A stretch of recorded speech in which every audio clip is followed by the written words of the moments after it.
And we are live. Hello, everyone, and welcome to track 2. We have our next talk coming up. I have just a few announcements to make. I really would like to thank the sponsors a lot, MongoDB, Microsoft, Verizon, Salesforce, AWS, Information Security, eLearn Security, Intel, and Remediant as well. Thank you so much, sponsors, for making this event possible and for investing and gathering us around and sharing great content, such as the one that we're going to have today. Remember also, Career Village is doing resume reviews and mock interviews as well. So if you're interested in that, you should stopping over on the sessions area, just here on Hopin. And that's it. I am not gonna delay any more of the presentation. Sushi and Liz Wharton, they're gonna talk about unmasking the Avengers, shifting roles of facial recognition. This is a live talk, but it's gonna be recorded, and it will be available later. I think Liz just went off for a sec. Uh-oh, I guess we had a quick technical difficulty. Quick technical issue. Oh no. Hi, Liz, do you need any help? She froze up and then fell down. No. All right. How about Marina? Let you work with Liz to try to get her back online, and then I'll just walk through our intros, and hopefully you guys will be back in a second. Okie dokie. That's pretty much it. Just letting you all know, this live talk, it's going to be recorded. It's going to be available later. Q and answers, question and answers are going to be at the end of the talk. So if you have any questions, please just drop them on the stage chat, and I'll be collecting them. And after the talk, I'll be the one giving the questions to the speakers. And I'll be also posting the survey link of this talk at the stage chat. So just be sure to give them feedback as soon as you can. Okay. Thank you. I'm just gonna try to rescue Liz. And all right, be right back. All right. Hi guys, my name is Suchi Pahi. I am a data privacy and cybersecurity lawyer with Rally Health, which is a wellness and tech platform. Liz and I have been working together for a little over a year now on facial recognition and algorithmic bias, and it's been an incredible space to be in because we've had the opportunity to iterate on our talks. So we initially started with ShmooCon earlier, and then as facial recognition kept rolling, and by that I mean the news and the research and things just kind of kept going and going, we've had the opportunity to pull out different pieces of our original overview of facial recognition and really get more into the weeds with the surveillance side and what's going on with COVID-19 and all of that. So we're both really excited to be here today. And I know Liz has been having a little bit of a technical issue with the platform, so kicking us off. And before we get that started, let me pull up our slide deck and we'll get going. So one of the things that we want to acknowledge and continue to acknowledge is that we have a huge social movement going on right now that is absolutely critical, both to cybersecurity and then the US generally. And so Black Lives Matter. And we've kept this at the forefront of our presentations because we want you to know that there are resources that you can access if you want to be an ally to the movement. And when we make the slides available later, you'll be able to hit the notes section, and there are organizations that you can donate to, lists of articles that have recommendation for anti-racism books or how to have conversations about race.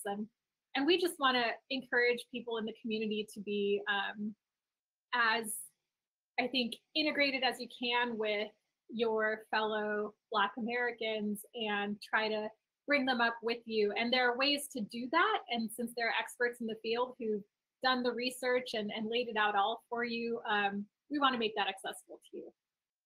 So today we're talking about unmasking the Avengers, shifting roles of facial recognition. Liz is the chief of staff at Scythe, an information security company that's based here out of DC. And they are entirely branded by unicorns, which is kind of the fun part. So if you've seen like the unicorn coloring books and the stickers and stuff like that, it's Scythe and Grimm who are co-branded with this awesome stuff. We are lawyers. We are probably unicorns, but we're not your lawyers, and we're definitely not your unicorns. So while we do practice law, none of this presentation is meant to be taken as legal advice for you. We don't represent you in any way, and we can't represent you. And I think with that, before we get started, let me see if Liz is back.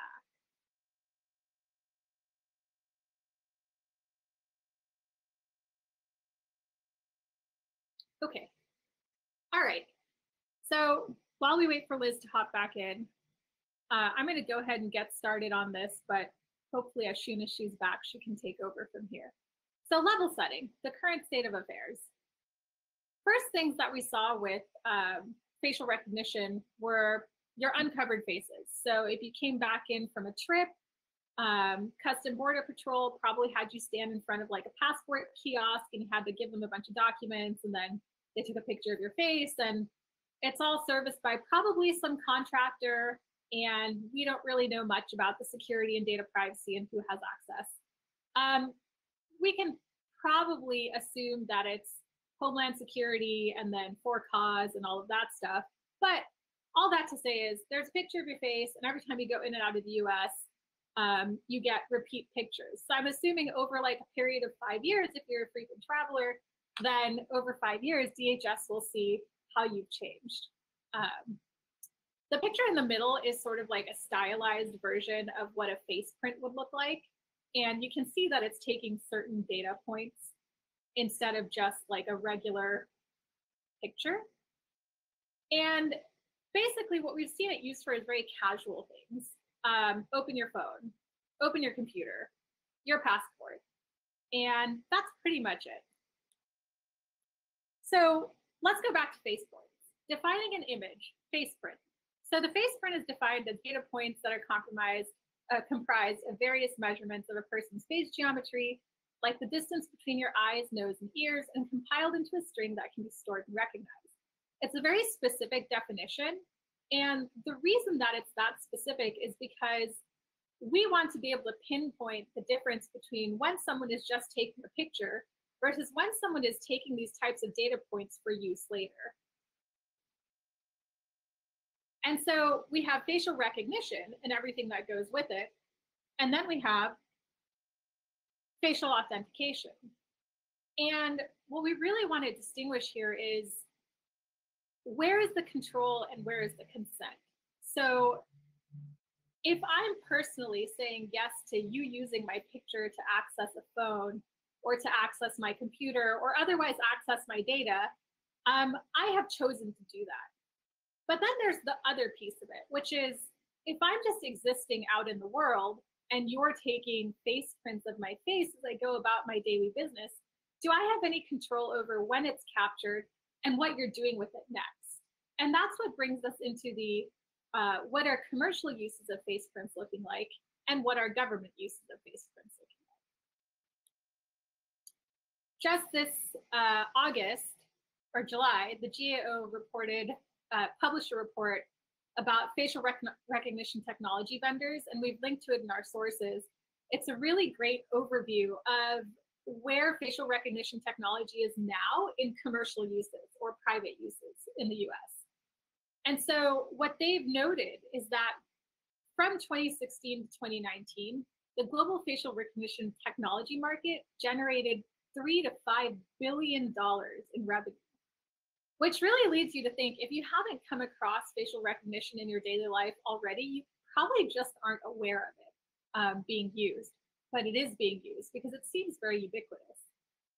What the GAO also predicted is that from 2022 to 2024, the revenue is expected to go from $7 billion to $10 billion. The GAO report pulled out a list of all of the patents that have been granted that are associated with facial recognition. And as you can see, it's gone up and up and up every year. Now, while we were at ShmooCon and SummerCon, we had shown patent applications, and over time there was a dip in 2018. But it turns out when you just pull out the ones that have actually been granted, you see just a constant uptick in different facial recognition related patents. And one of the things that the GAO made sure to sort of pull out in their report was that even if the application, even if the patent was actually granted, it didn't necessarily mean that the company that applied for it was actually building anything that was describing the patent. And this is typically what we describe as like making a war chest. Exxon used to be really known for this, in which case they would just file a bunch of patents, and that was their way of just protecting potential IP that they perhaps never really meant to use, but could use in litigation later. So there's a good chance that that is also what's going on here. But Liz, what was really significant is that facial recognition isn't going anywhere. And that's why you guys might see from mine and Liz's Twitter or from any of the researchers who are working in the space that there's a repeated call for making sure that you can try to regulate or protect consumer privacy or enact some security from this burgeoning facial recognition technology. Okay, which brings us to the next part. Law enforcement Twitter. Sorry, law enforcement uptake of facial recognition. I'm hoping we get Liz back soon because she has been a partner of mine in this for a long time, so I don't want to just do the whole thing by myself. The law enforcement uptake of facial recognition is something that is getting into the public awareness more and more now. And what we wanted to do was focus in on the Amazon Ring experience. And here we have a graphic. This is from, I think, July of this year, July or August of this year. It's Ring partnerships with various different PDs. And you can see from the icons that we've used here, like it's pretty widespread, even just in this small area. And Amazon Ring has had a lot of different press come about how Ring is, not really that great, or it sets its bar too low for its surveillance, or it backs up to XYZ. And so there are a lot of questions about how the PDs are using their Ring partnerships. Similarly, now you have the Ring Neighbors Public Safety Service, which is like an interaction between the PD and people who've opted in to allowing the PD to access their surveillance from their rings. And one of the interesting things is that Callie Schroeder, who's based out of Colorado and with VeriSafe, she had once tweeted that, she really just wanted a really bright light or some kind of laser, because every time she was going on her walk down her street, she'd have a lot of, she'd see these Ring cameras set up at people's houses because they want to do like home protection and stuff. But to her, it felt like an invasion of privacy that any PD could just be like, hey, person, will you let me see your surveillance video? And if that neighbor said yes, then you could just slowly have a PD collecting a bunch of information about one person over time, taking their dog on a walk or whatever. So it's kind of a question of, what have you consented to having surveilled about you by just being in X space? Like, it used to be a public and a private difference, but now it feels like even some things that felt like they were yours and you could remain anonymous to an extent are very much identifiable and trackable. Here we have a graphic that's the status of reported partnerships, photo searches between states and the FBI, facial analysis, comparison, and evaluation services. So you can see that there are some states that are operating off of just driver's license and ID cards. There are states that are still negotiating with the FBI. And then there's states where facial recognition is entirely prohibited. And you'll note that there aren't that many of them here. I think it's extremely interesting that Nebraska and North Dakota and Utah, which you wouldn't think of as the most highly populated states, are very on board with these imaging and facial recognition searches in their states. All right, so then came the takers. All of a sudden, people have started posting pictures of themselves with masks, which makes sense because we're now in COVID-19, and if you're responsible, you're wearing masks to protect yourself and protect other people. What that means, though, is that you're also providing a lot of data for people to grab and use to help adjust their algorithms, especially with like the COVID-19 selfies, like this one. So post your mask selfie for support. This one was all over Twitter. I believe it was also all over Facebook and cross-posted to Instagram. So all of a sudden, like you have data sets where it's square, good lighting, and there's a mask covering someone's face, and you can just pull those and start going through those to see if your algorithm actually works on one-to-one matching or one-to-many matching.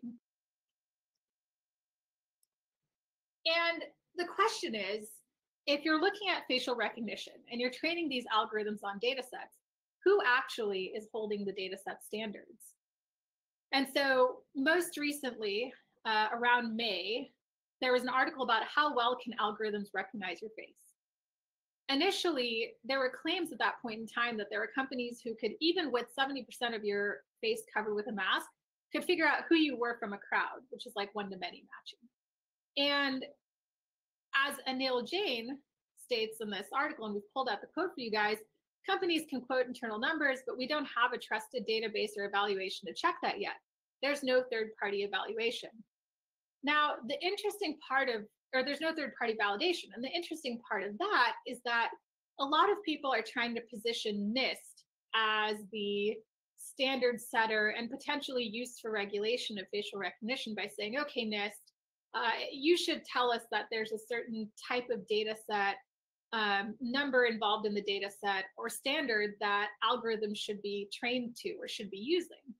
And NIST is actually set up as an advisory body, so they're really not interested in taking up that type of a role. And this is despite the fact that NIST is involved in setting up security frameworks and privacy frameworks that you guys are probably accustomed to seeing in the space, but they're really not interested in taking that up in any other capacity, which is why the GAO has specifically called that out in the report that they released this year. So we're still looking at the fact that there's no real third-party validation.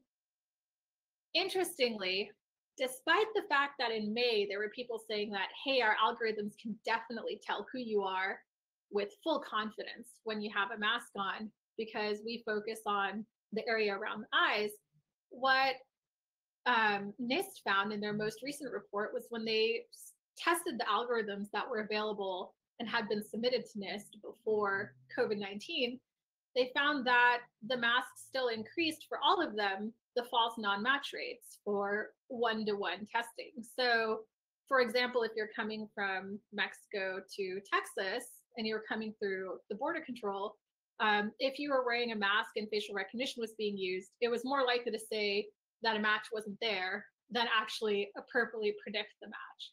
And this is true for all of the algorithms that they had submitted. So while there is a lot of advertising and marketing in the facial recognition space saying that, hey, yeah, we can totally see who you are, what you're doing when you have a mask, it looks like NIST hasn't been able to show that that's true. And I'm not entirely sure if NIST is going to run another study that shows whether like companies that focus more on East Asian populations where mask use is ubiquitous can better. And so I'm not sure if a study like that is going to happen or whether those companies are going to submit their algorithms. All right, all of that aside, is it legal?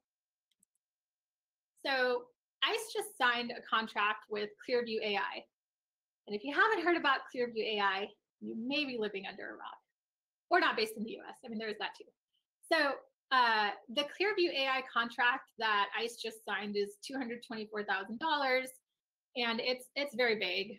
I don't know what they're doing. I don't know why ICE signed it. I have 100 different guesses. Because Clearview had said that it would stop selling its app to private companies and would avoid transacting with non-governmental customers anywhere. So I guess this is in line with what they've decided to do.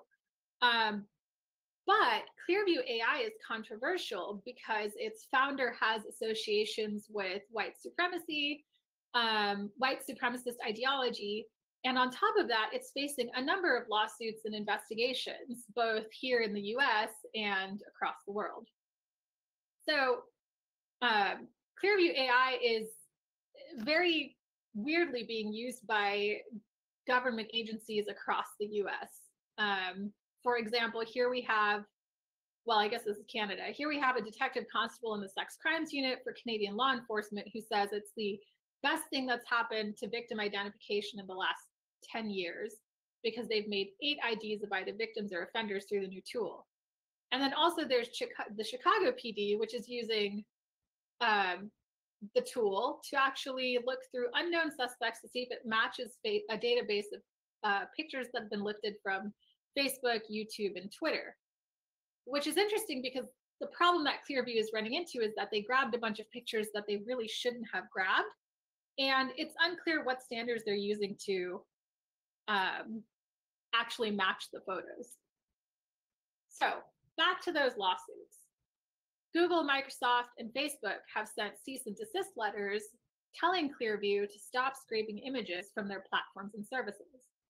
And then you have the UK ICO, which is actually looking into Clearview, the Office of the Australian Information Commissioner, which is looking into Clearview, and also we saw news this morning that was posted, so I guess now like 30 something hours ago, that German regulators are also looking into Clearview and asking about their data practices. On top of that, there are 4 class action lawsuits going on against this company in Illinois, California, and New York. All right, pending legislation. This is pulled from epic.org's state policy and facial recognition website. I actually highly recommend that, if their website and their coverage of facial recognition, if you're interested in this topic.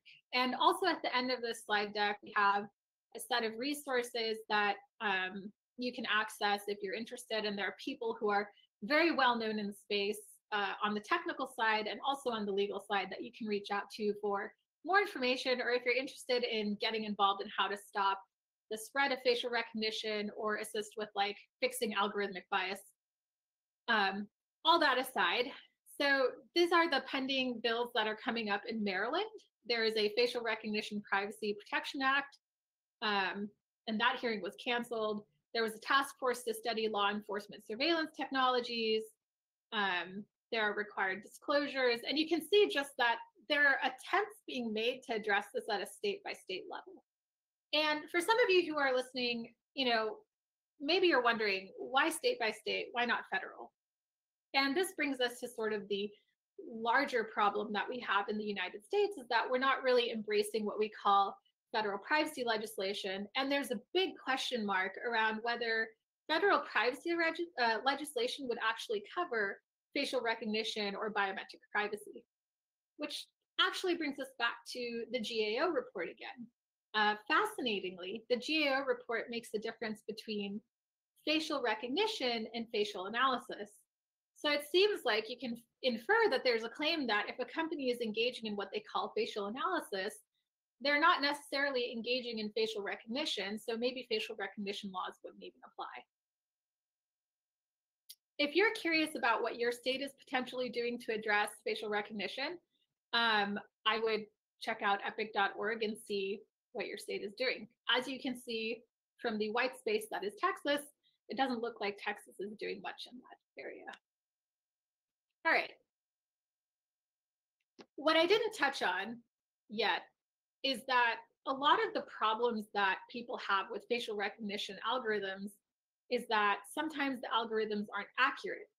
An example of that is that Amazon had released a algorithm that was being used for facial recognition, and it was tested by a nonprofit group on Black Congress members. And what it did was it identified Black Congress members, I think almost all of them, as matching potential Black criminal suspects. And so a lot of the problems that you'll read about are like, hey, what about the fact that the algorithm mismatches people? And what about the fact that the algorithm is biased? And that's an important set of questions. And then there's the second important set of questions, which was raised to Liz and I at ShmooCon, which is, what if the algorithms are fine? What if they're super accurate? What if there isn't bias involved? Then do we still have a problem with facial recognition?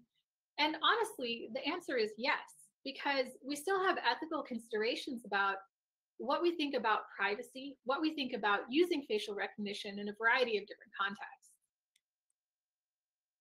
One of the most important things in the US used to be anonymity, because you should be able to express your opinions about really important things without people having to straight to you. And this has been protected by the courts from pretty early on in history. And I'm losing the quotation off the top of my head, but there's a great case about the need for anonymity. And I think it was related to a column that was in a newspaper disagreeing with someone's opinion. Anyway, we are big fans of anonymity.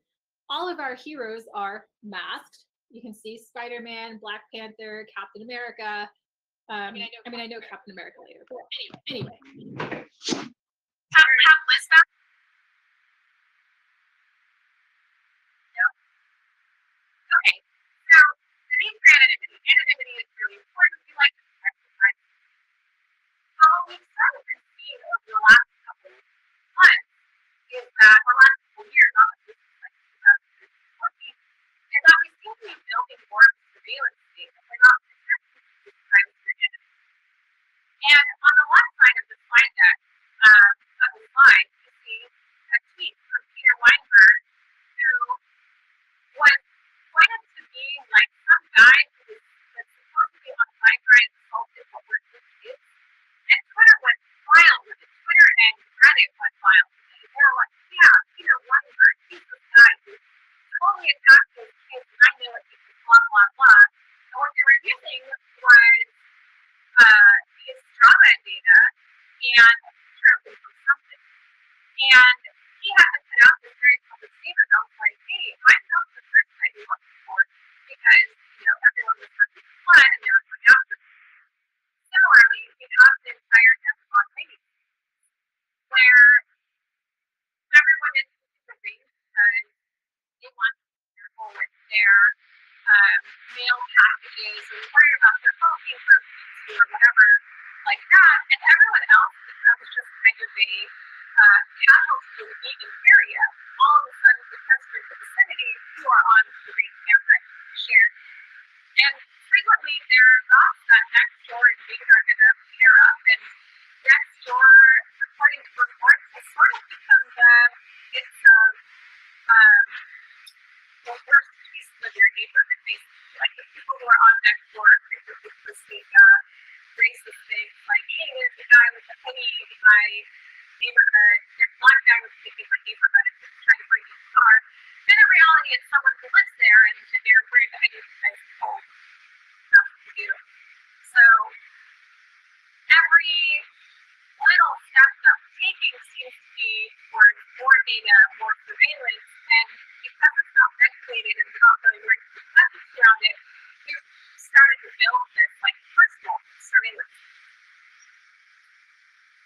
And that's sort of the innocuous side. What we are also worried about is adopting terror capitalism.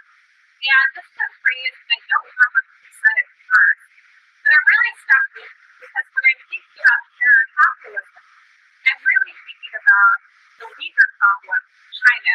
And by Uyghur problem, I mean China has actually gotten companies, facial recognition companies that are homegrown, to try to identify populations that would be considered Uyghur based off of their faces. So whatever the faceprint would be for someone who's considered Uyghur. So basically they are. About that, it looks like we're having some audio issues. I don't know where it cut out, so hopefully it was around terror capitalism, which is a really great phrase about how Uyghurs are being treated in China.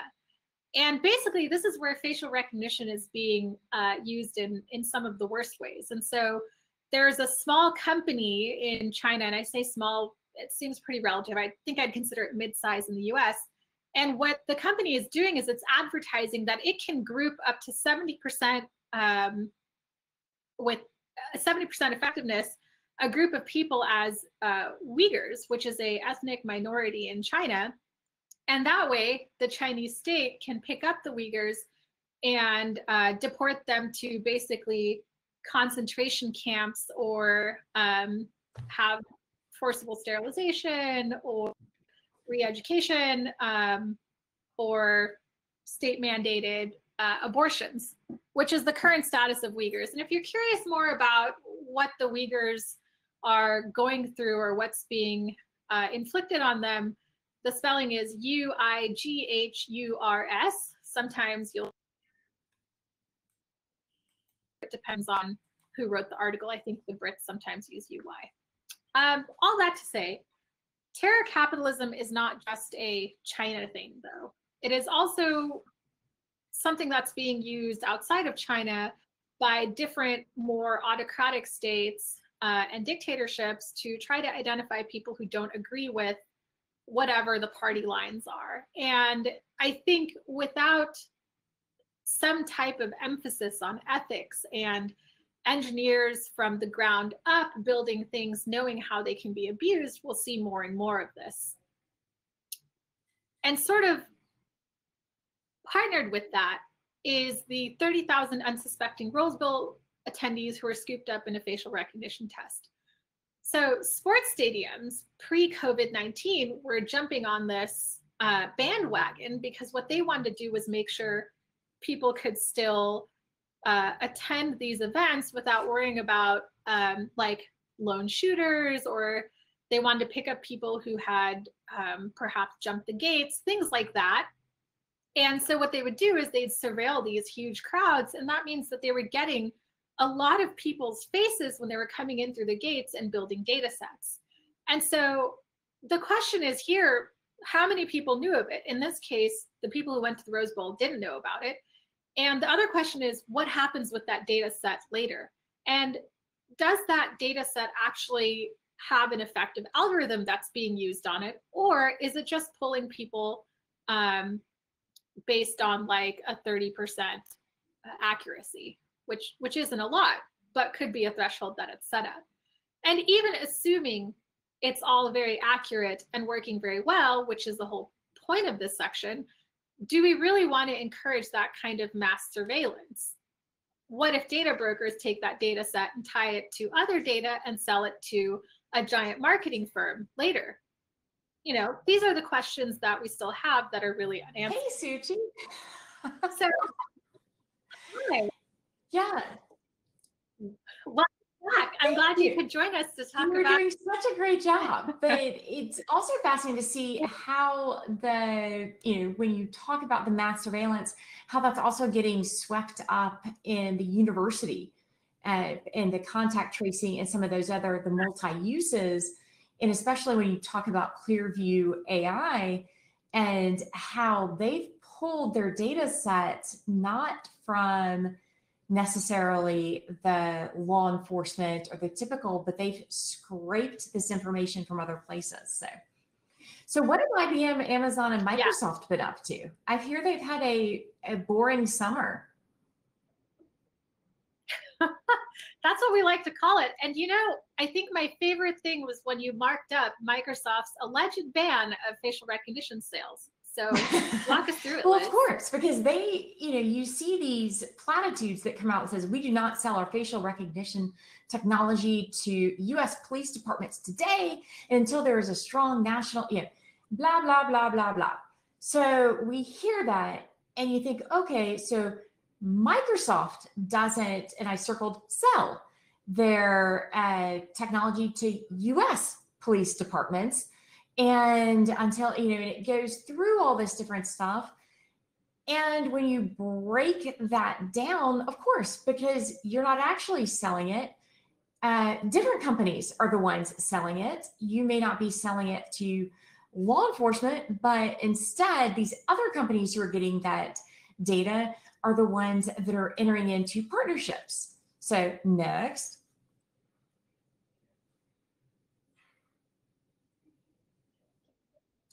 next, Can you there see we it? go. And so, for example, Ring.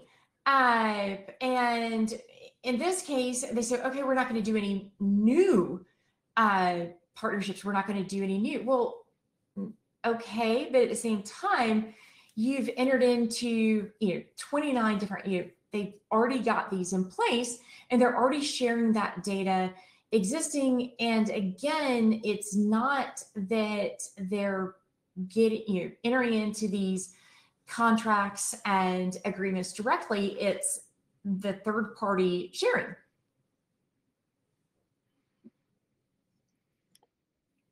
So then we get to heroes or red herrings. And Liz and I were both looking at this, and all of these companies had AI ethics boards. But to our knowledge, Amazon, Microsoft, and Google really don't anymore. And they're claiming that they're not going to do a number of things with facial recognition. IBM still has an ethics board, or it's in partnership with an ethics group in which they have some leadership. But what we found fascinating was there are some weird partnerships that exist outside for tech innovation. And Liz, I don't know if you want to talk about this. It gets into, well, okay, you're not doing this directly, but instead the companies have started creating these foundations, nonprofits, or other side businesses that are looking at this and identifying. And so again, it goes back to, well, who is the one creating, controlling, and scraping, and who is the one selling? And it again goes back to, oh, great, you're not doing this directly. And yeah, you're doing this great job putting it on hold, but oh, wait, it's because you've secretly or behind the scenes created these foundations that are the ones instead doing it. Yeah.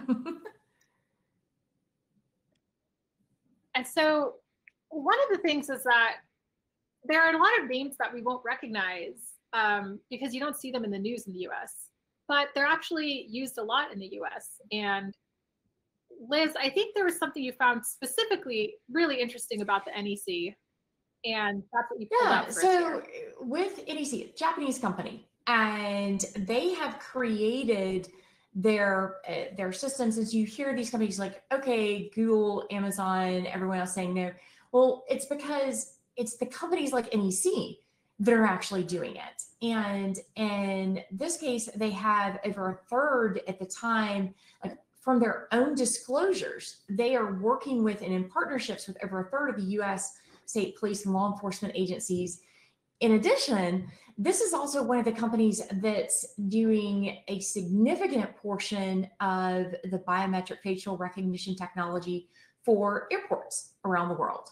And the airlines. And so keeping in mind when we say airports, we're talking about the airlines, as well as you have to look at the TSA and all those others. But it's one company that's ending up with a lot of these contracts. It's not just Clearview. And you'll notice these are not, it's a private company, not the law enforcement route, directly collecting. So it gets it outside of some of the, in the US, constitutional protections when you move it to that private company.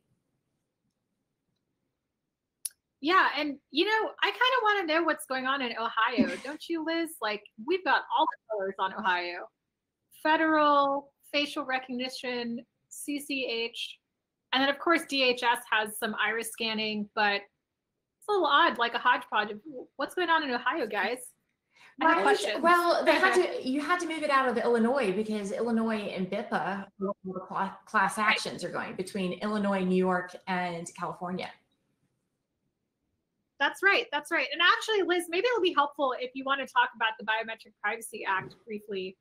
I think it's the only one we have right now. Well, right? California has brought in their own, as well as some of the states like Maryland have tried to tie in the biometric to their existing. But that's why you see with Illinois all the class action lawsuits. For example, Macy's just had a new one filed last month a class action in Illinois that Macy's was using the facial recognition technology and not telling. So with Illinois, you have to tell people that you're using it, tell people that you're collecting it, tell them why and how long, provide those details. And Macy's wasn't doing that. So we're going to see how that one plays out as well. Yeah. Yep. It's going to be fascinating. And I was just telling our audience here that we really aren't expecting a federal privacy regulations, and we're going to keep seeing these state by state moves. So, all right. So we got rid of IBM and Google and Microsoft, and they all said, we don't want to be a part of this, allegedly. And who's left? Exactly. Well, it is the people who have actually been scraping and collecting. So Clearview gets a lot of attention. Edemia is another one, as well as NEC. And do we have, let's see, talking about, but also talking about with the Clearview and where they've really stepped into the forefront of a lot of the lawsuits and a lot of the class actions, where you have even private companies saying, hey, Clearview, stop doing this, stop doing this. Yet on the flip side, Clearview, and I know you talked about the recent customs or ICE contract. So you have all these different companies that are doing it outside of the government regulations, in the sense of they're private individuals scraping, and they don't have the ethics boards. Right. And so this brings us to our takeaways. What is happening in the facial recognition space? Well, as you noted, there's the lack of guidance. The U.S. government's just trying to keep up with the GAO report saying, hey, there more needs to be done. NIST is trying to create the standards, but again, with such a low bar, and there's just chaos. And with that, the challenge becomes to be vigilant. And as in the technology field, in information security, and the companies that you're working for, the research that you're working on, and holding the lawmakers as well accountable, saying, hey, what is happening to my data? And are we building the algorithms, and are we overseeing this in such a manner that it's helpful? And there's no walking it back. With the genie is out of the bottle, and there are benefits to the technology. It's okay, now how do we not contain it, but how do we frame it? How do we put in the training wheels that we need to keep it moving forward, but in a manner that respects our data and our privacy?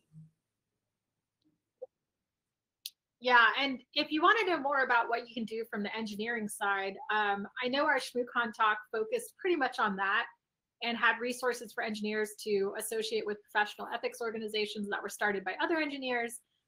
So definitely feel free to just grab that off of YouTube and use that. And what we'd also like to point you guys to before we come back to questions and complaints is we have a pretty extensive resources section, so you can click on some of these links and go explore the articles yourselves and the reports yourselves. Like, I really recommend diving into this if you're interested. And there's a lot more to explore. We have facial recognition and longitudinal data over time, creeping use cases for non-facial recognition biometric technology. And especially as we're all obviously virtual, and some of the technology that's being used if you're interviewing and you're interviewing via, camera, is the camera tracking the AR, VR, with those headsets, how is that information being used? And how you're kind of, again, reining it in and making sure that if this is the intended, but yes, a deeper dive there. And then also we'll share our slides, and in the notes section of each of the slides, we also tried to provide additional links so that you can find the information yourself. Yep. And Liz and I also worked together to grab people that we would definitely recommend following or reaching out to if you're still interested in facial recognition and biometrics.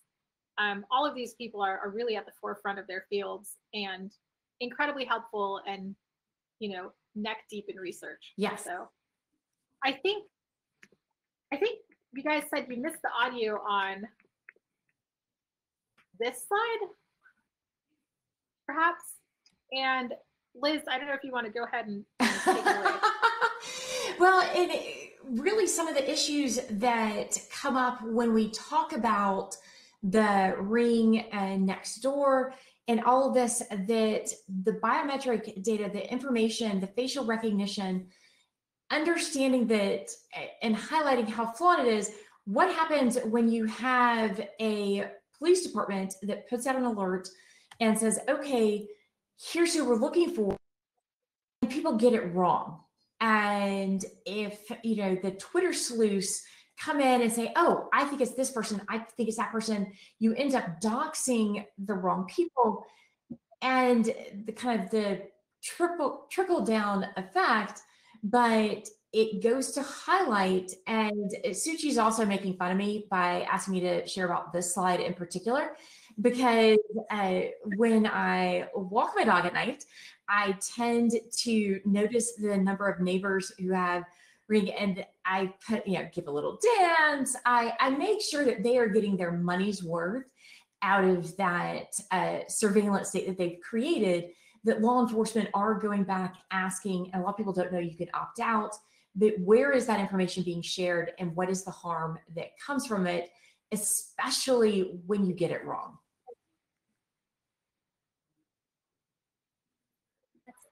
And I think that's it from us, and we'll open up for Q&A.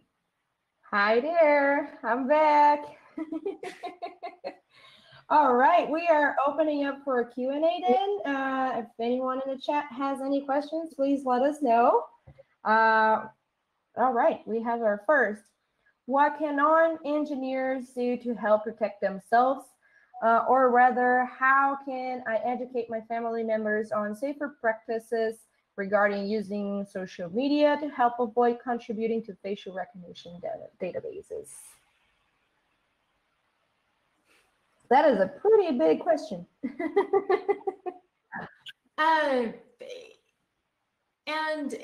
keeping in mind, I mean, some of it, your family members don't have, it's kind of, if you use social media, it's being scraped. And if you're, and even beyond that, and what we've tried to highlight is even just by having a driver's license, you're getting scraped in as well.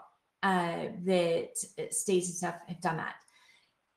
To that end, though, educating and letting people know that, hey, this is, this is how some of this is being used. This is, be aware when you're doing that, but also saying, question what, push back against the Macy's, ask your state and local legislators if the federal folks can't get it right.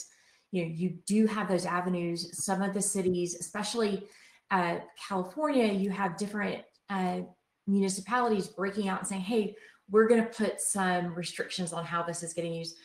Have those conversations. Yeah, I think echoing everything Liz said, and then also we have,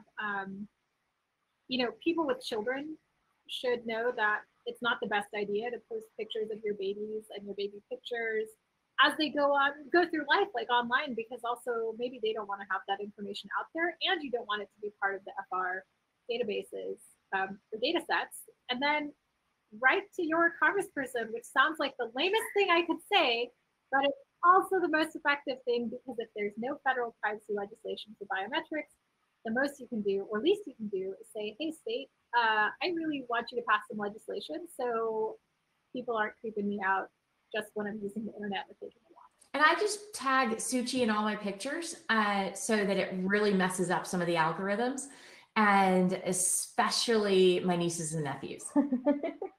We've got another one. We have just a few minutes more, so I guess this is going to be also our last one.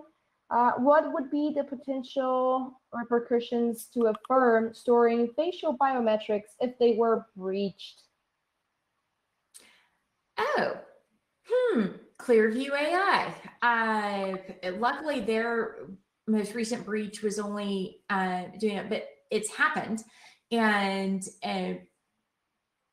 keeping in mind, repercussions only work if enforcing it. For example, when you have NEC and Endemia, they're located outside the U.S. Great, okay. The U.S. is strenuously objecting, and what else are you going to do? How do you enforce when the companies are located? I mean, we're worldwide. All right. And those jobs for everybody, I guess. Thank you for your answers. Thank you for your talk. Thank you both for the content that you shared. Sorry, everyone, for the low glitches that we had. It's okay. The good news is you'll have the better half for the whole talk. All right. Thanks again for our sponsors. I would like to give you a quick announcement. Just reminding that the Indy keynote is going to be delayed for 30 minutes today. And thank you all. Thank you. We're going to jump off now. Bye, guys. Bye.